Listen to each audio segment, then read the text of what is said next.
There's a bowl of strawberries on your table, or in your refrigerator, or sitting in a carton on your kitchen counter, still cold from the store. You have never once given them a second thought. They are the most innocent-looking thing you eat. Red, clean, simple. No processing, no mystery, no questions. You bite into one, and it tastes like summer, and nothing complicated. Here is what nobody tells you about that bowl of strawberries. The fruit you are eating is the result of a spy mission.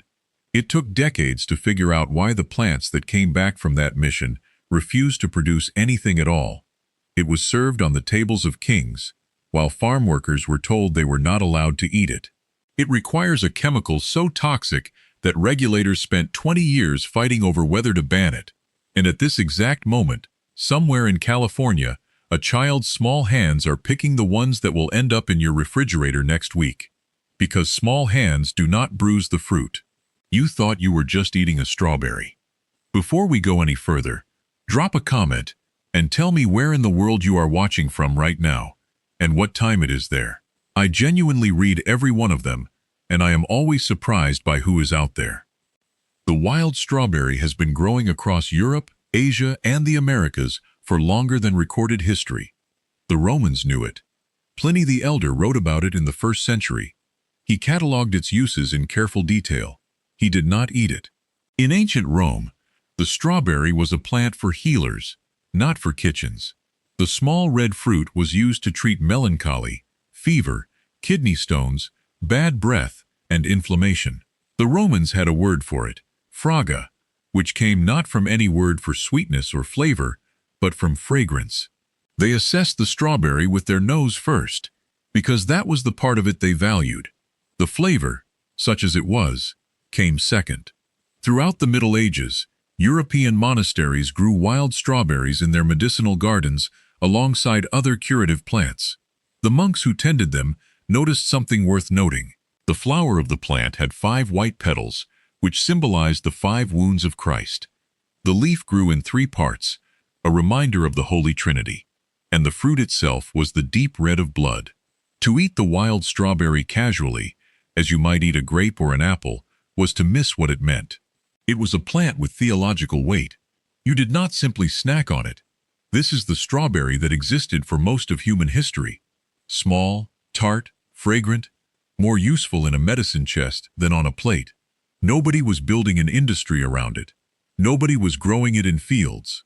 It simply grew where it grew, and people found it, and sometimes used it, and mostly walked past it. And then a French spy changed everything. In 1712, King Louis XIV of France needed intelligence about the military fortifications Spain had built along the Pacific coast of South America. Chile and Peru were Spanish colonies, and France and Spain were, at that moment, uneasily navigating a complicated relationship involving contested thrones and imperial ambitions. Louis needed to know what the Spanish had built and where. He sent a man named Amédée François Fraisier. Fraisier was a military engineer in the French Army Intelligence Corps. His cover was simple. He would travel to South America posing as a merchant, cultivate the trust of Spanish colonial governors, and use his access to sketch maps of their coastal defenses. It was dangerous work, carried out over more than 2 years. Between his covert visits to Spanish fortifications, Fraisier wandered, and he took detailed notes on what he observed. He sketched plants into his journal. He documented the local flora the way any careful scientist would. And one day, on a field somewhere in coastal Chile, he stopped. He was looking at strawberries. He knew what a strawberry was. He had grown up with them in France. The small wild ones, the tart little fruits no bigger than your thumbnail. These were not those strawberries. The Chilean strawberry, which the local people had been cultivating for generations along the Pacific coast, was enormous. Fraisier wrote in his journal that they were as large as a walnut, and sometimes as large as a hen's egg. The same plant, the same general shape, the same red color, but scaled up to something he had never seen. He was a spy on a mission for the King of France, and he decided to take some plants home. Fraisier dug up 5 plants and kept them alive across the entire length of the voyage back to Europe, a journey that took months on a sailing ship crossing the Atlantic. He shared his water ration with the plants during the crossing. 5 plants survived.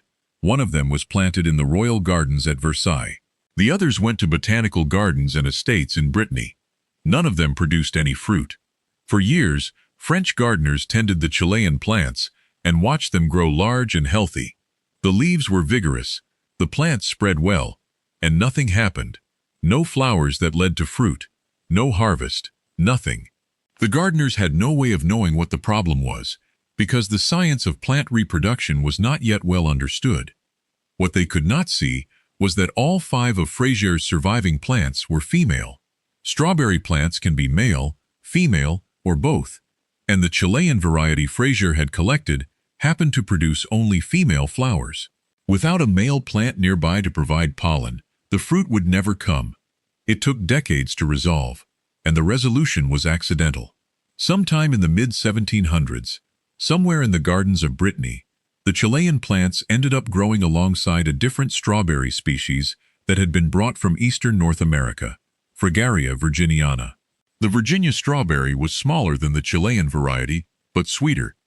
And when the 2 species cross-pollinated, when Chilean size met Virginia sweetness in the same hybrid fruit, something new was created.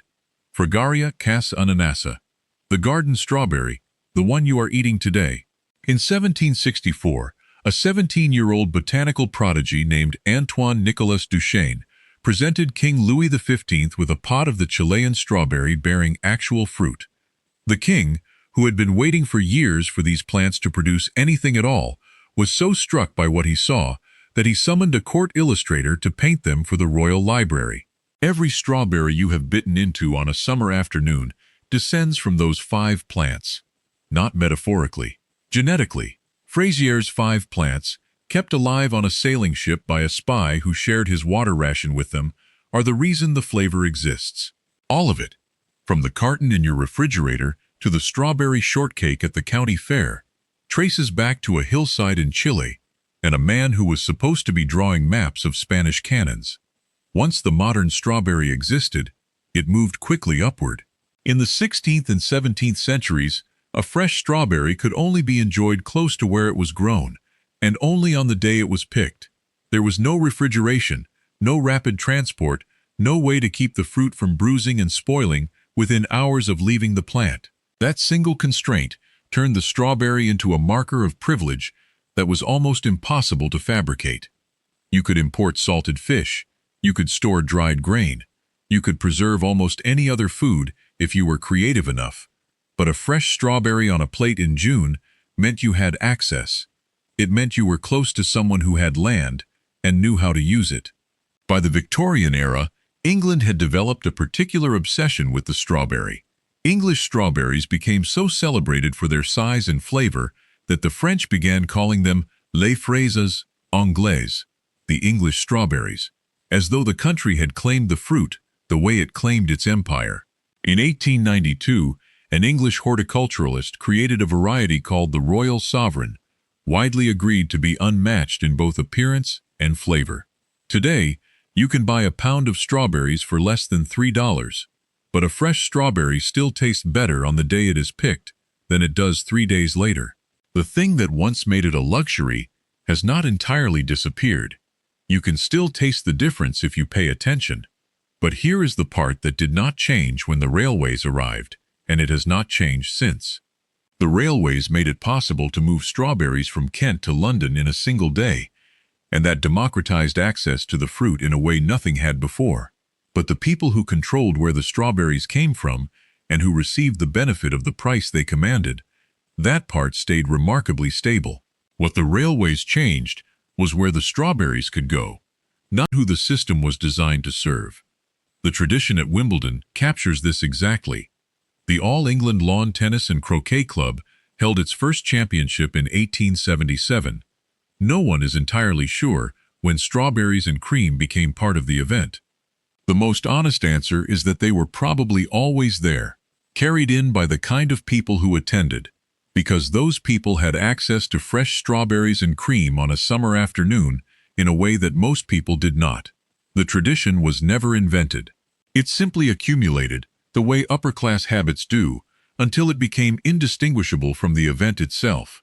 Today, Wimbledon serves more than 55 tons of strawberries across the 2 weeks of the championship, more than 2.5 million individual berries, 250,000 portions. They are picked each morning at Hugh Low Farms in Kent and delivered to the grounds before 9 in the morning, inspected, hulled, and served the same day. No strawberry that spent the night in a warehouse ever appears at Wimbledon. And while that tradition was becoming an institution in England, something else was being built on the other side of the world that would change who actually did the work of growing the fruit and what it cost them. California produces 91% of all the strawberries grown in the United States, nearly 3.25 billion pounds in a single recent year, approximately $5 billion in economic value. The state's strawberry nursery industry produces more than 1.5 billion plants annually. These numbers are so large that they become abstract. So here is the one that is not abstract. Every single strawberry in that harvest was picked by hand. This is not a policy choice. It is not a preference. It is a physical constraint that has no workaround. The strawberry is one of the most fragile fruits in commercial agriculture. The skin bruises at the slightest pressure. A mechanical harvester that worked for grain or even for harder fruits would crush a strawberry field into waste. Each berry must be located, assessed for ripeness, and removed from the plant by fingers that can feel what a machine cannot. The system functions because there is a workforce that will do this work for wages that make the math of a $3 punnet of strawberries possible. That workforce is, overwhelmingly, migrant laborers from Mexico and Central America. Many of them are undocumented. The ones who have legal status through guest worker visa programs are often no better protected. Investigators and prosecutors have documented labor contractors who brought workers into California on H-2A agricultural visas and then required those workers to pay back more than $1,600 per season from their wages, allegedly for administrative costs. When workers objected, some contractors took their passports. Others used the threat of deportation to keep people silent. The strawberry sitting in your refrigerator right now was picked by someone earning less than a living wage, on land treated with a chemical that was linked to cancer, by hands that may well have been smaller than yours. That is not a rhetorical statement. It is a description of how the supply chain functions. For decades, the soil in California's strawberry fields was treated with a fumigant called methyl bromide. It killed pathogens, weeds, and parasites in the ground, creating a sterile environment in which the strawberry plants could grow without competition. Methyl bromide worked. Research found links between methyl bromide exposure and prostate cancer and documented its neurotoxic effects. The EPA determined that its use in California's agricultural regions was creating disproportionate health risks for nearby communities, and that those communities were overwhelmingly Latino. Disproportionately, they were children. The children on the strawberry farms were there because their hands were small enough not to bruise the fruit. That is not a figure of speech. That is a documented reason that children were used in strawberry fields. Small hands pick strawberries without damaging them. And so small hands picked strawberries, alongside the fumigant clouds, in the heat, for hours. The fight over methyl bromide lasted more than 20 years. Growers applied for exemption after exemption, arguing that no adequate replacement existed. The arguments went on. The children's hands kept working. The average American eats about 8 pounds of strawberries per year. They appear in season. They disappear. They show up in your smoothie, or on your shortcake, or sliced into your cereal in the morning. They are, in the architecture of the American diet, almost invisible, the way the most familiar things tend to become invisible. That invisibility is something the strawberry earned slowly, over centuries, by passing through so many hands and so many stories that by the time it reached yours, no one thought to mention any of them. Innocence is not something objects have. It is something we decide to see. Frazier came back from Chile with 5 plants and a story he would spend the rest of his life trying to tell. He was right about what the strawberry would become. He was wrong about how long it would take and what it would cost. The strawberry moved through history the way power moves, slowly, unevenly, with enormous rewards concentrated at the top and most of the labor at the bottom. It sat on the tables of the wealthy for centuries before it reached everyone else, and when it finally reached everyone else, the people who made that possible were the last ones the system thought to protect. The bowl of strawberries on your table is not innocent. It is just beautiful enough that the question never comes up. Most things that end up on your plate are like that. If this is the kind of story that makes you look differently at what is sitting in front of you, that is exactly what this channel is here for. Every meal has a history it is not telling you. Hit subscribe so you are there for the next one, and drop a comment telling me which food you want us to pull apart next. I will be reading,